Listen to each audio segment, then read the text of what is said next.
அது தப்பிக்கிறதுக்கு தான் வழிபாடு. விடுதலை எதையும் பேசிக்கணும், தப்பிக்க கல்யாணம் கேட்ட கேட்குறீங்க. அது அடிப்படையாக வந்துருச்சு. ஒருத்தர் நல்ல கவிச்சு மீன் நல்லா சாப்பிடுவோம். நான் யார்த்தையும் இல்லாத பண்ணுறது இல்லைங்க. ஆனாலும் அதை சிலர் கேள்வி கேட்பாங்க. அது கவிச்சு வந்து நாமெல்லாம் மீன் சாப்பிடலைன்னா, எத்தனை கோடி மக்கள் மீன் சாப்பிடலைன்னா கடலில் மீன் அதிகமாகி மீன் கொடுத்து இறங்கலாமல் கேட்குறாங்க. அது உண்மையா? பல கோடி மக்கள் மீன் உணவாக சாப்பிட்றாங்க, அச்சரிச்சு எடுத்து சாப்பிட்றாங்க வைங்க. அவர் சாப்பிட்ற ஆள் அவர் என்ன சொல்கிறாரு, மனிதன் இந்த மீனை சாப்பிடலை உணவாக மாற்றலைன்னா மீன் நீந்துறதுக்கு இடமே இல்லாமல் கடல் கூட என்ன ஆயிருந்தாரு? மீன் அப்படி வச்சிருக்குமா? இந்த இயற்கை எப்படி வச்சிருக்குமா? இல்லை. அதுக்கு வேற ஒரு மாற்று வழி இயற்கையில் இருக்கணும்னா அது அறியலை. அது கடல்ல நீந்ததுக்கு இடம் இல்லாமல் போயிடக்கூடாதுன்னு நான் மீன் சாப்பிட்றேன்னு சொல்றது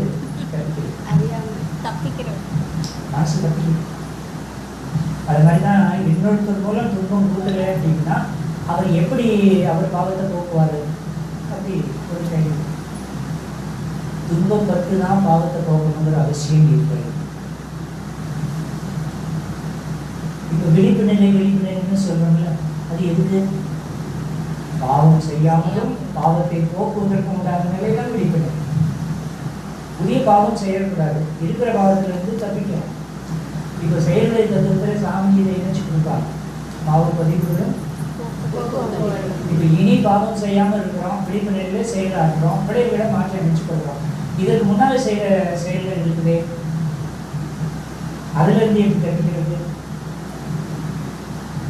ஒரு கேள்வி வருதா இல்லையா? இப்போ எல்லா நிலைகள்ல இருந்து என்னால் தப்பிச்சிட முடியுமா?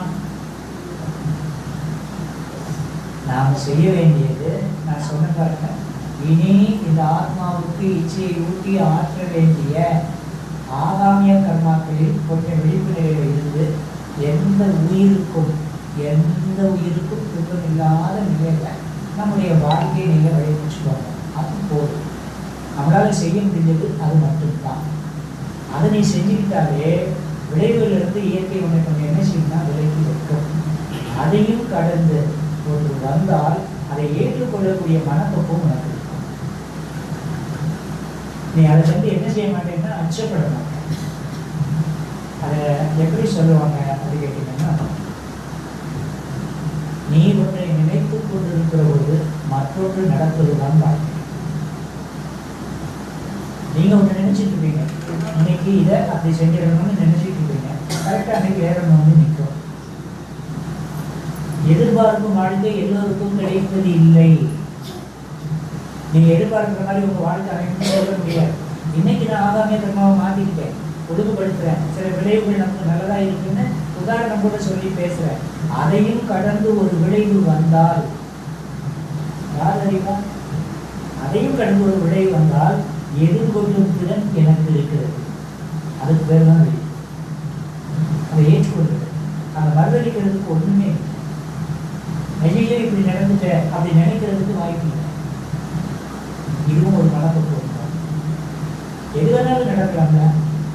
நான் இன்னைக்கு ஒரு 20 வருஷமா என்னுடைய செயலை நான் ஒழுங்குபடுத்திருக்கேன், என்னுடைய எண்ணத்தை நான் ஒழுங்குபடுத்திருக்கேன். அதற்கு முன்னால் இருக்கிற 7 கடற்படை பதிவுகள் விளைவாக வந்தால் என்னால் என்ன செய்ய முடியும் போது நம்புறேன், அவ்வளவுதானே. நம்பிக்கை என்பதே ஒரு அகத்துல உருவாகிறது தானே, அகத்துல இல்லை, அகத்துல. அதனாலதான் நம்பிக்கைக்கு பேரு அவநம்பிக்கை. நம்பிக்கைக்கு சத்தியம் கிடையாது. நம்பலாம், நடந்தாலும் நடக்கும், நடக்கலைனாலும் இல்லை. அப்ப நம்பிக்கை என்று சொன்னாலே எதையும் ஏற்றுக்கொள்கிற பக்குவம் தான் நம்பிக்கை. அந்த நிலையில நாம வாழ்க்கை என்ன செய்யணும்னா கொஞ்சம் ஆராய்ந்து பார்க்கணும். ஆகாமியத்துல தூய்மை, அதற்கப்புறம் மேல் பதிவு கண்டிப்பா நாம போட்டோம். நம்முடைய என்ன பதிவுகள் மேல் பதிவுகள் கண்டிப்பா 2-3 பதிகள் இருக்கு. பாவம் செய்யாமல் இருக்கணும் அப்படின்னா பற்றுதல் இல்லாமல் இருக்கணும். பற்றுதல் இல்லாத நிலையே பாவ நிலையை அறுத்தெடுக்கும். எதில் நீங்க பற்று வச்சாலும் அது பாவத்தில் உங்களை வந்து சேர்க்கும். பற்றற்ற கண்ணை பிறப்பதற்கும் மற்றும் நிலையாமை காணப்படுதுன்னு சொல்லுவாங்க. கண்ணுன்னு சொன்னா அறிவுன்னு அர்த்தம். பற்றற்ற கண்ணை பிறப்பதற்கும் மீண்டும் பிறவாத தன்மைக்கு உங்களை எது கூட்டிட்டு போகும்னா பற்று கூட்டிட்டு போகும். மீண்டும் மீண்டும் பிறக்க வைத்தது எது? பாவம். பற்றுக்கு எது அடிப்படை? பாவம் தான். பாவமும் பற்றையும் பிடிக்க முடியாது. எதுல பற்று அதிகமாகுதோ அப்போ பாவ செயல் நடக்குது. அப்போ பற்றற்ற நிலை ஆன்மீகவாதிகள் விரும்பும் ஒரு சொல், அனுபவிக்க விரும்பும் ஒரு சொல் பற்றின்மை. அது என்ன நான் சொல்றேன், நீங்க வாழ்க்கையில எத்தனையோ அனுபவங்கள் நீங்க அனுபவிச்சிருக்கலாம், எல்லா நிலைகளையும் அனுபவிச்சிருக்கலாம். ஆனால் பற்றற்ற தன்மையை மனதுக்கு கொண்டு வந்து வரக்கூடிய அனுபவம் பாருங்க, அந்த அனுபவத்துக்கு ஈடாக ஒரு அனுபவம் இந்த உலகத்தில் கிடையவே இல்லை. மனதில் பற்று இல்லைன்னு வைங்க, எதற்கும் இந்த மனம் அடிமை இல்லைன்னு வைங்க, அதில் ஒரு அனுபவம் நமக்கு கிடைக்கும். அந்த அறிவு அதற்கு ஈடான ஒரு சுகம் வேறு எதுலையும் கிடையாது. அதனால ஆன்மீகவாதிகள் பற்றின்மை பற்றின்மை பற்றின்மை பேசுகிறாங்க. பற்று வைத்தல் அடிமையாகிறது, எதிர்பார்த்தல் ஏமாற்றம். பற்று வச்சா அது அடிமையாக்கலாம், எதிர்பார்த்தீங்கன்னா ஏமாற்றம் வருது. இப்போ ஏமாற்றம் வர வர மனசு மகிழ்ச்சியா இருக்குமா சங்கடப்படுமா? செயலுடையதற்கு நீங்கள் உள்ளே போகணும்னா பற்றுதல் அவசியம். எதிர்பார்க்க வேண்டாம், வேண்டாம். இது ரெண்டும் இயல்பானதான் பாருங்க, நிச்சயமா கிடையாது. இது நீங்கள் உருவாக்கி கொண்டது. எதிர்பார்த்தலும் பற்றும் நீங்கள் உருவாக்கி கொண்டது. இயல்பில் அது உங்கள் தன்மை அல்ல. இயல்பில் கிடையாது அந்த தன்மை. நாம என்ன பண்ணிருக்கோம், அதை உருவாக்கி வச்சிருக்கோம். இவங்க இருந்து இது இப்படின்னு நாம என்ன செய்யணும், நாம உருவாக்கி வச்சிருக்கோம். இப்போ எனக்கு சிகரெட்டு மீது ஒரு பற்றுதல் இருக்குது, நான் உருவாக்கி வைத்துக் கொண்டேன் பற்றுதல், அதை நான் இப்போ விட்டுட்டேன், நிம்மதியாக இருக்குது. அப்போ பற்று வைத்தலும் எதிர்பார்த்தலும் இயற்கையானது அல்ல. ஒரு மனிதன் தனக்குத்தானே உருவாக்கி கொடுத்து ஒரு துன்ப நிலை தான் இருக்கு. இது ரெண்டையும் நாம் என்ன செய்யணும்னா தவிர்க்கணும், கடமையை செய்யணும். எனக்கு உங்கள் குடும்பத்தில் உங்களுக்கு எந்த இடம் இருக்குதோ அந்த இடத்துல நீங்கள் ஆற்ற வேண்டிய கடமையை மனமகிழ்வோடு ஆற்றணும். அதில் எந்த குறையும் இருக்கக்கூடாது. கடமையை செய்யணும், அவ்வளோதான். பற்று வேணும், உண்மை அதுதானே. இப்போ உதாரணத்துக்கு ஆசை, இப்போ எனக்கு 44 வருஷம் ஆச்சு கல்யாணம். அதுக்கு முன்னால் அவங்க யாருன்னு தெரியாது. இன்னும் எவ்வளவு நாள் நான் 2 பேரும் சேர்ந்து இருக்க போகிறாங்கிறது எனக்கு தெரியும். நான் முடிக்கிறேன்னா அவங்க முடிக்கிறாங்களா எனக்கு தெரியாது. அப்போ அந்த மனைவிங்கிற அந்த உறவு கொஞ்ச காலத்துக்கு தானே, இன்னும் கொஞ்சம் காலத்துக்கு பிறகு இல்லாமல் போகிறது. ஆரம்பத்தில் ஒரு 25 வருஷத்துல அது எனக்கு யாருமே அவங்க தெரியாது. அப்போ இடையில கொஞ்ச காலத்துக்கு அந்த உறவாக வருவதான மனைவிங்கிற உறவு. அதில் எனக்கு என்ன உரிமை, அதில் எனக்கு என்ன பற்றுதல். ஆனால் அவங்களுக்கு செய்ய வேண்டியதை நான் செஞ்சுக்கிட்டே இருக்கேன், அவ்வளோதான். அவங்க என் மனைவியானா மனைவி தான், மனைவிட்டு ஆனால் மனைவி நிரந்தரமா ஒன்று அவங்க போயிடுவாங்க, இல்லை நான் போயிடுவேன். அவங்களுக்கு கணவன் இல்லை, எனக்கு மனைவி இல்லைன்னு ஆயிரத்தி ஒரு நாளுக்குல. அப்போ அதில் பற்று வைக்கிறதுக்கு என்ன இருக்கு? இருக்கும்போது சந்தோஷமா என்னென்ன தேவையோ அவங்களும் செய்துட்டே இருக்க வேண்டியதுதான். கேட்டும் அவங்க கேட்காமலும் நம்ம என்ன பண்ணணுமோ பண்ணிக்கிட்டே இருக்க வேண்டியதுதான். போயிட்டா இப்போ ஏன் பண்ணணும் தெரியுமா? போயிட்டா பண்ண முடியாது. நான் சாதாரணமாக சொல்கிறேன் அந்த வார்த்தையை, யோசிச்சு பாருங்க. இருக்கும்போது பண்ணு ஏன் சொல்கிறோம்? போயிட்டா பண்ணணும்னு நினைச்சாலும் பண்ண முடியாது. நீங்கள் எப்போ நினைப்பாங்க தெரியுமா? சராசரியாக போனவரும் நினைப்பாங்க. அன்றைக்கே அவர் கேட்டான், அன்றைக்கே அதை நான் செஞ்சேன் இல்லை, போயிட்டாட அப்படி எங்கே போய் செய்ய போற?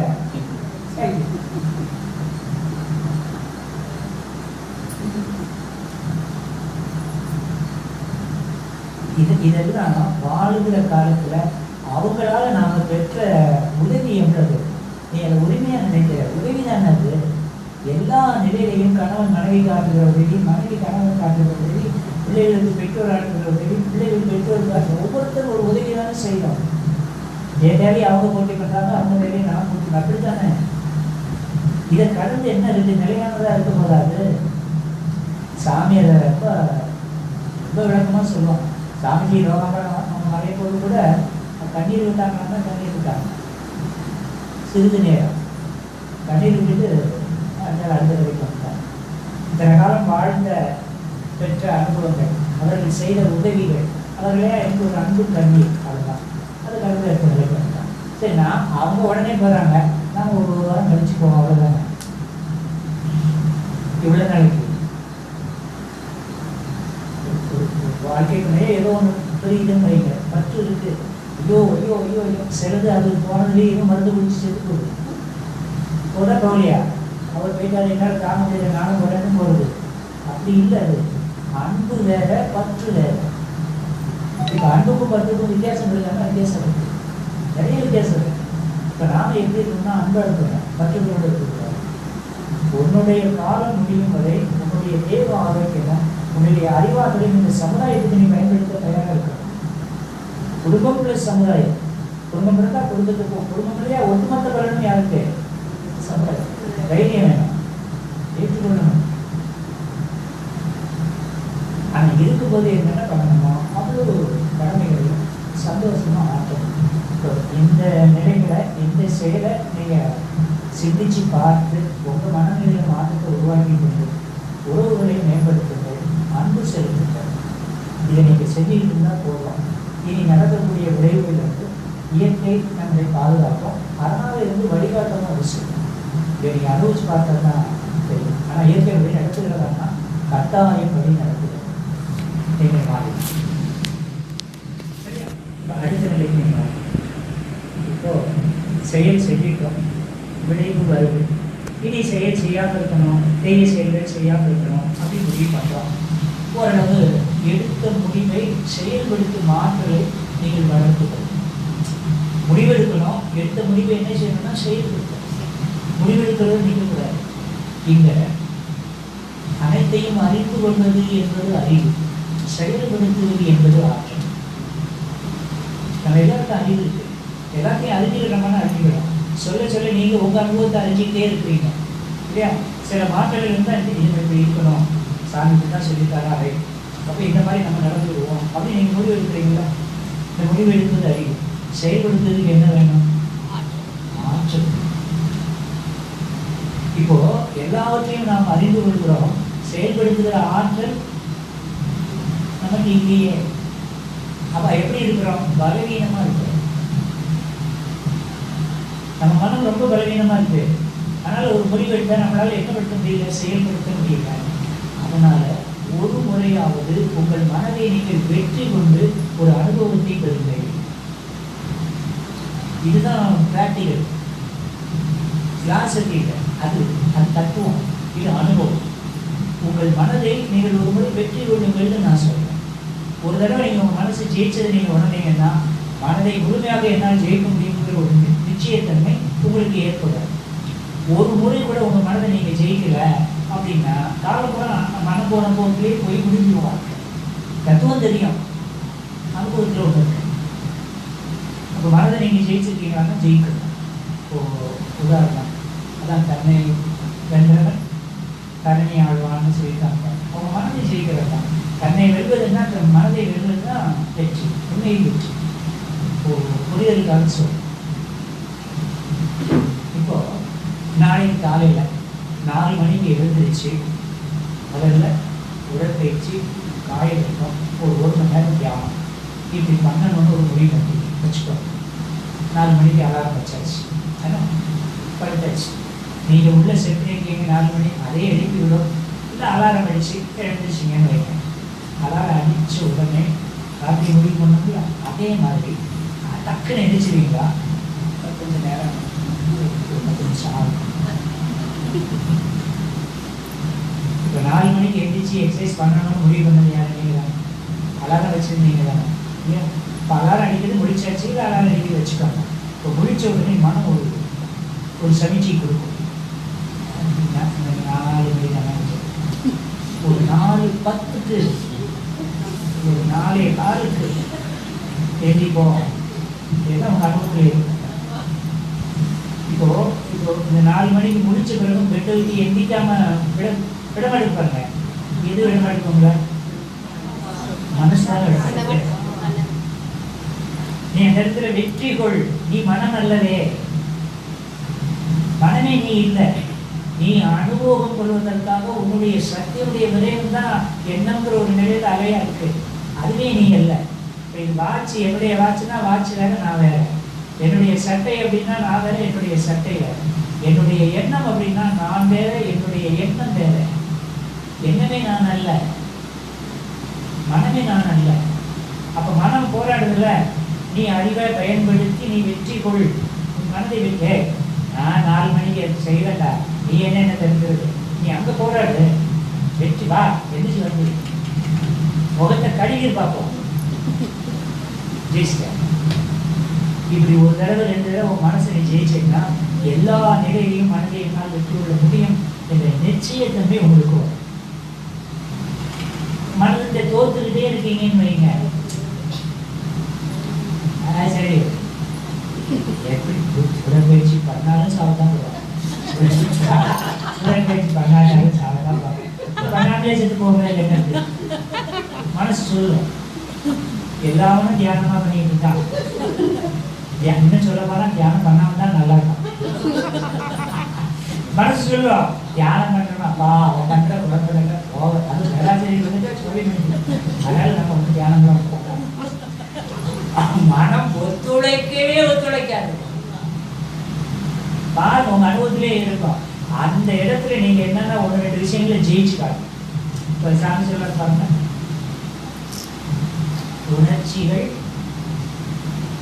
அறிவை வெல்வது இயல்பு, அறிவால் உணர்ச்சியை வெல்வது உயர்வு. இப்ப அறிவாளுக்கு போக முடியுமா? உணர்ச்சியை வெற்றி கொள்ளி அதுக்கு ஒரு சின்ன பிராக்டிஸ் பண்ணி பாரு. அப்படி பண்ணிட்டு அதுல ஒரு அனுபவம் வந்துட்டுன்னா, ஓ இதுதான் மனமா, அப்ப நான் வேற, என் மனம் வேற, நான் நினைச்சா நான் நினைச்சதை செய்வேன், மனதிற்கு நான் அகப்பட மாட்டேன். இது உங்க அனுபவத்துக்கு ஜெயிக்கணுங்களா? கடைகளில் மனம் போன போக்கே போயிட்டே இருக்கா? அனுபவம் அடுத்த இப்படி 1 தடவை 2 தடவை ஜெயிச்சு நீங்க பயிற்சிக்குள்ளேயோ ஒரு முடிவு எடுத்துட்டீங்கன்னா தீய எண்ணங்களையும் அதற்குள்ளேயே மனதின் மூலம் விளக்கலாம். இன்னும் சொல்றேன், திட்டமிட்டுலாம் விளக்க வேண்டியதே இல்லைப்பா. எந்த ஒன்றையும் ஈர்த்து கொள்ளும் ஆற்றல் உனக்கு இருப்பதை போல் எந்த ஒன்றையும் விளக்கும் ஆற்றலும் உனக்குள்ளே குடிந்திருக்கிறது, மறந்து விடாதே. ஈர்க்கும் ஆற்றலும் விளக்கும் ஆற்றலும் வேற வேறையா? எத்தனை விஷயத்தை ஈர்த்து வச்சுக்கிறோம், பிடிச்சு வச்சுக்கிறோம். அப்ப அதே ஆற்றலால என்ன செய்ய முடியும்? வேண்டாம், விளக்கவும் முடியும். உன்மீது நீ நம்பிக்கை கொள். உன்னால் முடியவென்றால் யாராலும் அது முடியாது. அனைத்து ஆற்றலும் அறிவும் உனக்குள்ளேயே இருக்குது. நீ வேற எங்கேயுமே தேடி போய் பெற வேண்டியதுன்னு இல்லை. அறிவு, அறிவாட்சி, தரம், இந்த 2ஐயும் இணைச்சிட்டா போதுமே. சாதாரணமாக வெற்றி கொண்டு வரலாமே, ஒவ்வொரு நிலையை வெற்றி கொள்ளலாம். அப்போ அந்த நிலையை வெற்றி வெற்றி வெற்றின்னு இருக்காங்க. மன வெற்றி அது எதா மாறிடும்? மனம் அறிவாகவே மாறிடும். மனம் அறிவாக மாறிட்டா தூய்மை தூய்மை தூய்மை. அறிவு தப்பு பண்ணுமா? இப்போ அகம் அறிவு மனம் இருக்குல்ல, 2 வித்தியாசம் நமக்கு தெரியல தெரியலையா? எனக்கு ஒரு 500 ரூபாய் வச்சுக்கேன். ஐயா என்கிட்ட ஒரு 50 ரூபா கேட்குறேன். 50 ரூபா கேட்டா நான் நினைக்கிறேன் மனசுல, இவர்கிட்ட கொடுத்தா திரும்பி வர. அதனால நான் என்ன சொல்றேன், என்கிட்ட பணமே இல்லையா அப்படி நான் சொல்றேன். இப்போ பணம் இல்லைன்னு சொல்றது மனம். 500 ரூபாய் என்கிட்ட இருக்குதுன்னு அறிஞ்சிருக்கிறது அறிவு, அது அகம். அப்ப அகம் அறிவு உண்மையை உனக்கு உணர்த்தி கொண்டே இருக்கும், மனம் அதை தடுத்து கொண்டே இருக்கும். இதுதான் அறிவுக்கும் மனதுக்கும் உள்ள வித்தியாசம், வேறுபாடு. இப்ப இதுவரை ஓங்கி செயல்படுவது எது நம்ம இடத்துல? அறிவா மனமா? மனம். மனம் தான் ஓங்கி செயல்பட்டு மனதில் என்ன தோணுது, மனம் என்ன நினைக்கிறது அதுபடியே. மனம் பெரும்பாலும் தவறான முடிவுகளை எடுத்து விடுகிறது. இன்னும் சொல்ற பார்த்தோம், மதத்திலே சொல்றேன், புதுசா போறோம் வைக்கிறேன். 1-2 பேர் தான் எனக்கு தெரியும், மற்றவர்களுக்குரிய நீங்க பார்த்தோம். இப்போ வெளியூருக்கு போனா ரொம்ப புதுசாக போறேன்னு வைங்க, பயிற்சி நடக்கும், அனுபவ முறையை சொல்லுவாங்க. அப்போ சொல்லும்போது தான் தெரியும் மனசு என்ன பாடு அவங்கள பயிற்சிக்கு. இவ்வளவுடைய அனுபவ முறையில் சொல்லுவாங்க. இவ்வளவுடைய தத்துவ விளக்கமும் தலைப்பு போட்டுட்டாங்க. ஐயா காலையில் வந்தாரு, பார்த்த உடனே இவரு போய் இந்த தத்துவத்தை என்ன சொல்ல போறாருன்னா நாங்கள் நினைச்சோம். ஆனால் பயிற்சி நடத்தின பிறகு தான் ஓஹோ இவ்வளோ தான் ஐயா சொல்கிறாங்க எங்களுக்கு. அப்போ அவங்க என்ன செய்கிறாங்க, ஒரு ஆளை பார்த்தா உருவத்தை வச்சு அறிவை எடை போடுறாங்க. உருவத்தை வச்சு அவர் தன்மையை மனம் எடை போடும். அது அனுபவத்தை சொல்லும்போது நான் அனுபவத்திலே அதை பார்த்தேன். ஒரு இடம் 2 இடம் இல்லை, புதுசாக போகிற இடத்துல பெரும்பாலும் இந்த கருத்தை அவங்க சொல்லியிருப்பாங்க. அப்போ அவன் என்ன பார்க்கணும், ஒரு மண்டியாக இருக்கு, நடிச்சு முடியாது, தேவையாக இருக்குது, ஒரு வெள்ளச்சாடி இது போல ஒரு ஆள் வருது, என்னத்தை சொல்ல போகிறான், இவனை கூட்டு ஐயா கூட்டு வச்சுருக்காரு பேச கேட்க கேட்க கேட்க அது தன் தவற உணவு. அப்போது ஒரு நபரை பார்த்துட்டா ஒரு கருத்தை இந்த மனம் என்ன செய்யணும்னா உருவாக்கி விடுது. உறவுகளே அப்படிதான். நீங்கள் முதலே பார்த்துட்டீங்கன்னா இவன் ஒரு சரியில்லையா நீங்கள் முடியும்னா அவ்வளோதான், கடைசி வரைக்கும் அவன் நல்லதுன்னா நமக்கு தப்பாகவே தெரியும். ஆனால் ரொம்ப மோசமானவன் நீங்கள் நல்லவனாக முடிவு பண்ணிட்டீங்கன்னா அவன் என்ன செஞ்சாலும் நமக்கு தெரியாது. கடைசியில் சீரடியும் போது தான் தெரியும், ஓ இவன் தான் இவனுக்கு காரணம் அப்படி தெரியும். அப்போ மனம் கற்பனையாக சில கருத்துக்களை, அந்த கருத்துக்களையும் தவறான கருத்துக்களை ஏற்படுத்தி விடுகிறது. உண்மையா இல்லையா? சாமி என்ன சொல்றாரு தெரியுமா? வடிவமாகவும் குணமாகவும் கருத்துக்களாகவும் மாறக்கூடாது மனம். வடிவம் குணம் மாறிடுச்சுன்னா செயல் மாறிடும். அது புரிதலுக்காக சொல்ற சாமிஜி 95வது பிறந்த கடைசி பிறந்த நாள். இப்போ அதில் சிறப்பு அழைப்பாளர்கள் நிறைய வந்திருந்தாங்க. தென்கட்சி சுவாமிநாதன் அப்போ வந்திருந்தார் 2005 ஆகஸ்ட் 14. ஒரு 2-3 நாள் அதை தங்கியிருந்தார். சமத்தூர்னு ஆழியார் பக்கம் ஒரு கிராமம், அதில் தான் ஒரு வீடு எடுத்து அவர் ஃபேமிலியாக இருந்தார். அப்போ அவரை 3 நாளாக பார்த்துக்கிடக்கூடிய பொறுப்பு எனக்கு கொடுத்துருந்தாங்க. அப்போ அந்த வீடுகளை அரேஞ்ச் பண்ணுறது, நமக்கு ஒரு 4 பேருக்கு துணையாளர்கள் கொடுத்து அவரை மேனேஜ் பண்ணிக்கோங்க. அப்போ அவர் கூட இருக்கக்கூடிய ஒரு வாய்ப்பு கிடைச்சி. அப்போது பேசிகிட்டு இருக்கும்போது சாமி நிறைய கருத்துக்கள் சொல்கிறாங்க அப்படிங்கிற போதெல்லாம் அவர் சொன்னார். இந்த வடிவமாகவும் குணமாகவும் மாறுவதற்கு நானே ஒரு கதை சொல்லியிருக்கையா அப்படின்னாரு. இது என்னையா கதை அப்படிங்கும்போது அவர் சொன்னார். அப்போ அவர் என்ன சொன்னாருன்னா, ரோட்டில் ஒருத்தர் அடிச்சுட்டு இருந்தாங்க. ஒரு ஆள் இன்னொரு ஆள் அடிக்கிறார். இப்போ ஒரு பெரிய ஆள் வந்து ஏப்பா அவனை போட்டு அடிக்கிற அப்படின்னு விலைக்கிட்டு சட்டம் போட்டுறாரே அவனை அடிக்கிறேன். அதுக்கு அடிச்சவன் சொல்லியிருக்கான், இருந்தாலும் என்னைய தேவான்னு 6 மாதத்துக்கு முன்னால் திட்டினான், அதனால் அடிக்கிறேன். அப்போ வந்து கேட்டான், 6 மாதத்துக்கு முன்னால் திட்டினதுக்கு இப்போ ஏன் தான் அடிக்கிற அப்படின்னு கேட்டுருக்காரு. இன்னைக்கு காலையில் தான் தேவாங்க பார்த்தேன் அப்படின்னு.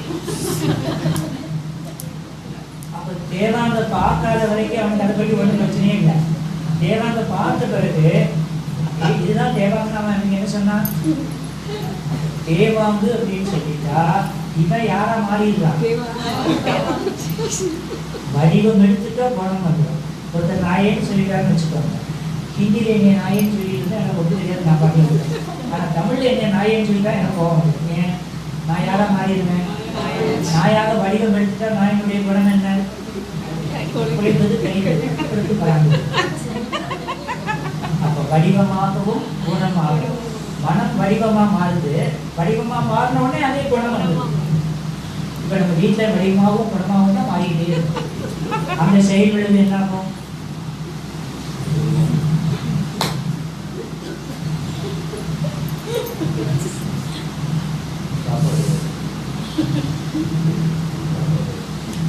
ஒரு செகண்ட்ல மாறிடுது இல்லைன்னா.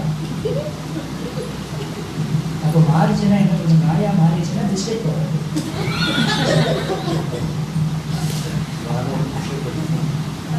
நாயா மாறுதுன்னு தெரியுது, இந்த பிஸ்கெட்.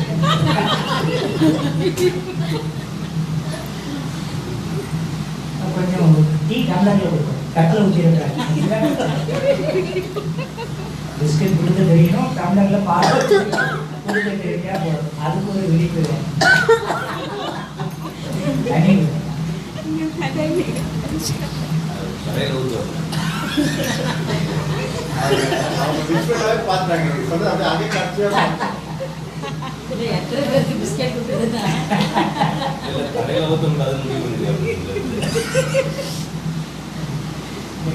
நம்ம அனுபவத்தை நம்ம பார்த்தா சிரிக்கிறத தவிர மற்றவன் நம்மளை பார்த்து சிரிக்காம இல்லையோ, நம்மளே நம்மளை பார்த்து சிரிக்க வேண்டியதுதான். இப்போ சாமி சொல்ற தத்துவத்தை பற்றி நம்ம வாழ்க்கை நல்லபடியாக ஒத்து பார்த்தா அப்பா அப்பா. அப்போ இந்த அளவில் நான் இன்னொன்று சொல்கிறேன், அது அடுத்தவங்களை பற்றி கவலையே வராது. நீங்கள் உங்களால் எந்த அளவுக்கு மாற்ற முடியுதோ மாற்றுங்க. நான் என்னமோ சொல்கிறேன், ஒரு சிறிய மாற்றத்தால் என்ன வரப்போகுதுன்னு நினைக்காது. சிறிய மாற்றம் தான் பெரிய மாற்றத்திற்கு அறிவு. பெரிய கோலம் போடுறீங்க, ஒரு குளிர் தானே அறிவிக்கிறீங்க. எவ்வளோ பெரிய கோலமாக மாறுது. தொடக்கம் ஒரு குளிர் தானே. எவ்வளோ பெரிய கட்டடத்தில் உட்கார்ந்து இருக்கிறாங்க. ஒரு செங்கல் எடுத்து வச்சு தான் இந்த கட்டடம் கட்டியிருப்பாங்க இல்லையா? அப்போ எல்லாம் ஒரு சிறு புள்ளியில் தானே தொடங்குது. அப்போ மாற்றம் என்பது ஒரு சிறு புள்ளியில் நீங்கள் தொடங்கிட்டுமே. வழக்கமாக வாழக்கூடிய ஒரு வாழ்வு நிலையிலிருந்து மாறுங்க. உங்களை நீங்கள் மாற்றிக்கோங்க. அதை மாற்றாம நான் இவ்வளவு பேசிட்டு வீட்டில் போய் நான் கொண்டாடி போய் சண்டை போட்டுக்கிட்டா என்ன இருக்கு? அவசரத்தில் ஒரு 2 வார்த்தை வரத்தான் செய்யும். கொஞ்சம் பொறுமை நிதானம் தானே வேணும். நமக்கு அறிவு இருக்குல்ல. இன்னும் அறிவு இருக்கிறதே பிரச்சனையா இருக்கு. சில நிறைய தெரிகிறது பிரச்சனையா இருக்கு. இப்போ சைதாப்பேட்டையில் அந்த மண்டலத்தில் நான் சொல்லியிருக்கேன். அது பிறருக்கு ஞாபகத்துக்கு தெரியுது. இப்போ குடும்ப வாழ்க்கையில் சொல்கிறேன். செயல்களுக்கான இதை பேசிட்டு இருக்கிறோம். வெளியூருக்கு போகிறோம், வரோம். வெளியே எல்லாம் மரியாதை எல்லாம் கிடைக்குது. வீட்டுக்கு போனால் அந்த அம்மாவுக்கு கணவன் தானேன்னா அவங்க வேலை சொன்னால் நான் செஞ்சு தானே ஆகணும். இப்போ எல்லாம் முடிகிறேன், பால் வாங்கிட்டு வாங்கன்னு உண்மையில நடந்தது சொல்கிறேன்.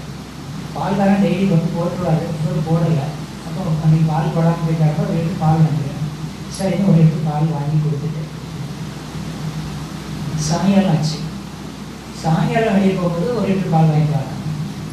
இப்போ நான் எப்போ காலையில் தானே ஒரு லிட்டர் வாங்கி கொடுத்தேன், இப்போ சாயங்காலமாக ஒரு லிட்டர் பால் கேட்குறே என்ன அப்படின்னு நான் கேட்குறேன். இயல்பாக கேட்குறேன். காலையில் தானே வாங்கி கொடுத்துருக்கேன். சும்மா ஏதாச்சும் பேசிக்கிட்டு இருக்காங்க, போய் வாங்கிட்டு வாங்க கிட்டமா சொல்கிறேன். சரிப்பா அப்படின்ட்டு எடுத்துட்டு போகிறேன். நமக்கு அறிவு இருக்குதா இல்லையா யோசிக்க ஆரம்பிச்சிட்டேன். சும்மா ஏதாச்சும் பேசிகிட்டு இருக்காங்க, போய் வாங்கிட்டு வாங்கன்னு சொன்னாங்கல்ல. சும்மா ஏதாச்சும் பேசுறது யார் பேசுவா?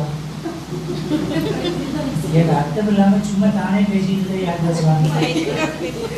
இப்ப நான் அறிவாலே யோசிச்சு என் மனைவி என்னை பைத்தியம்னு சொல்லியிருக்கான்னு முடிவு பண்ணேன்னு வச்சுக்கோங்க. பால் வாங்குவோம் அது நேர டைரக்டா ரிட்டர்ன் எழுத்தானே என்ன சொன்னேன்.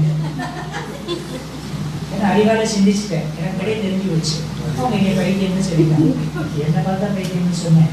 நீ பைத்தியம், உங்க அண்ணன் பைத்தியம், உங்க அப்பா குடும்பமே பைத்தியம்னு சொல்லாம எனக்கு தீர்மானம். நீங்கள் உங்கள் குடும்பத்தில் ஒரு முட்டாளாக ஈர்க்கப்பட்டிருக்க செயல்களை சரியாகும். நீங்கள் குடும்பத்தில் அறிவாளியாக இருந்தால் உங்கள் குடும்பத்தை யாராலும் தடுக்க முடியாது. அறிவே சில இடங்களில் பிரச்சனை உருவாக்கிறாங்க. ஈகோ வந்தது எத்தனை செருக்கு, ஆணவ செருக்கு, கொலை செருக்கு, கல்வி செருக்கு, முடிவு எதுன்னு ஆன்மீக செருக்கு. இதுதான் செயல்களுக்கு செயலை உணராமல் செய்யக்கூடிய நிலைக்கு தான் நீச்சிருக்கு. அப்போ அறிவை கூட முறையாக பயன்படுத்தணும்னா முறையாக தான் பயன்படுத்தணும். இந்த ஆன்மீகத்துக்கு உச்சத்துக்கு போனோம்னா அறிவும் அசைவற்று போகணும். அறிவும் அகலும் போதே அறிதல் நிகழ்கிறது. யாராவது ஒரு ஆள் தெரிஞ்சு சொல்லுங்க.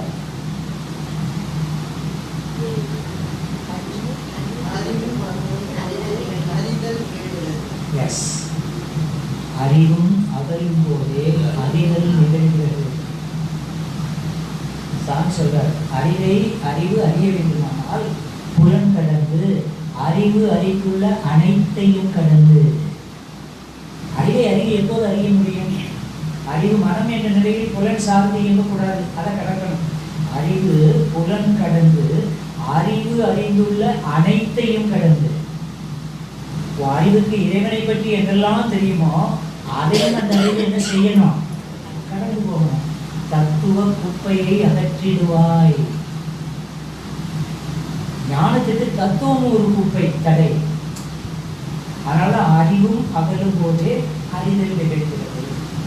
எல்லாவற்றையும் கடக்க வேண்டும் இல்லையா? அப்ப எல்லாவற்றையும் கடந்த நிலை. இது எல்லாம் அருள்நிதியில இருக்கீங்க. எல்லாம் அருள்நிதிகள் வைங்க. அருள்நிதினா என்ன? அருள்னா என்ன? பொருள்னா தெரியும். அருள்நிதியாகி 22 வருஷம் ஆச்சு. அருள்னா என்ன?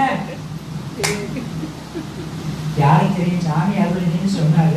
அதுல இருந்து நாங்களும் அருள் கடந்ததிலிருந்து இறங்கி வருவது அருள். எல்லாவற்றையும் எது கடந்து இருக்கிறதோ அதிலிருந்து இறங்கி வருவது அருள். அந்த அருளை நீங்கள் வேகமாக பெற்றவர்கள். அதனால்தான் அருள் நீதி. எப்போது கடந்ததிலிருந்து இறங்கி வரும்? நீ எல்லாவற்றையும் கடக்கிறாரு.